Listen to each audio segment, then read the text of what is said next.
What about soothing the savage Ebola beast, then? Is the CDC actually feeding the panic beast, especially when its director, Dr. Thomas Frieden, avoids offering any details on what's up with me? Have a look.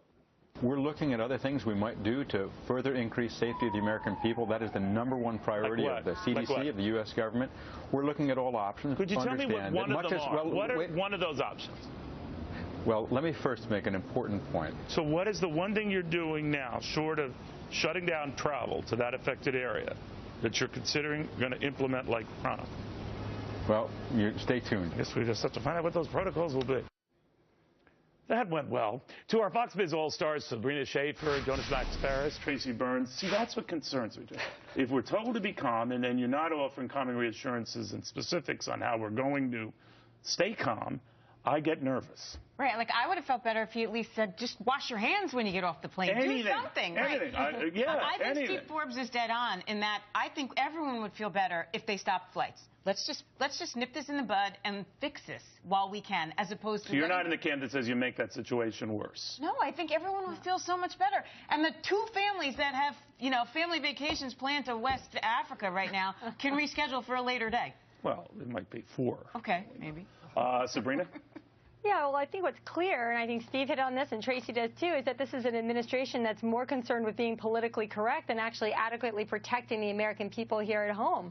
That's what's going to incite panic. I think that that's the attitude of the CDC. They've talked about the right of return, even for non-citizens with communicable diseases. This is something really concerning, the way that the Dallas mayor has been talking about this poor man, Duncan, in Dallas. Look, these people, many of them really were trying to help people when they contracted the disease, but now we really have to watch out and see how it could spread to America. And the fact that the president won't stop these flights is telling. What do you think, Jonas? The CDC is not the military. They can tell us what their plans are to stop something, even though it's unlikely. It's not a secret. Well, how about just washing your hands like Tracy said?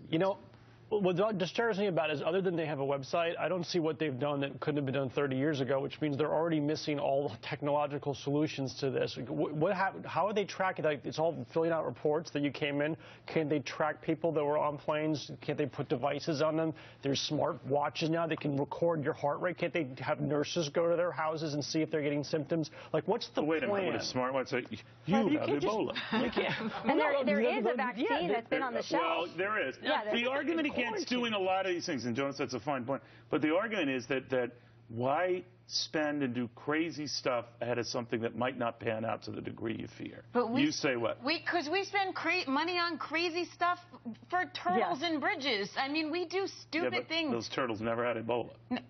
Well, but do they need a bridge? I mean, honestly, I think we need to focus on the American people and our health right now, as opposed to the nonsensical things that these congressmen lobby for. I just think, to the point we mentioned at the outset, Sabrina, there is a disconnect between, obviously, these measures. We can criticize some of them, but obviously there are up to here about the troops over to Liberia, maybe taking more stringent positions on monitoring those who come off flights from this region.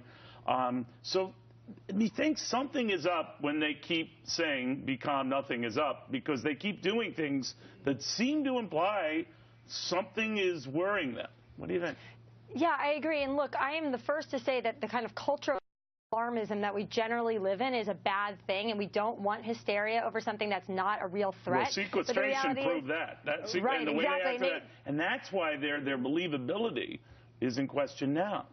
No, you're absolutely right. I mean, they've lost credibility, and I think that people realize that we live in a global world that has become very, very small. I have a brother who's in Africa right now, another part of Africa, but the reality is people travel to and from all of the time, and we have to sort of think, reasonably, how can we limit and stem the tide of this kind of disease?